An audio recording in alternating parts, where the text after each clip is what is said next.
আচ্ছা sir, I am এটারে shortcut করুন জানা? আই এম এটাকে যদি শর্টভাবে বলা হয় তাহলে আম হয়। আচ্ছা স্যার, বুঝলাম আম। আমরা যে আম খাই না, এই আমের ইংরেজি কি? হেট বেড়া, এতদিন ধরে কি পড়ালেখা করছ? এটার উত্তর তো স্যার আগেই দিয়ে দিছে। আমের ইংরেজি হবে আই এম। আচ্ছা, বলে আমের ইংরেজি বলে আই এম। তো তাহলে আই এম এর ইংরেজি কি আরে? কেন স্যার? আম।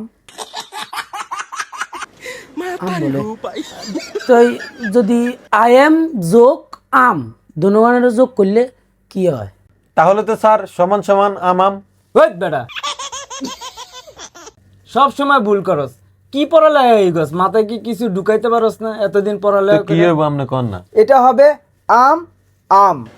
তার মানে তোমার কথা অনুযায়ী প্রথম আমটা হচ্ছে যে নর্মাল, আর দ্বিতীয় আমটা হচ্ছে যে ওই তার বরাবর উপরে তালুর সঙ্গে লাগাইয়া এরপরে গিয়া এক আলিফ টানিয়া এই আম বলিতে হয়।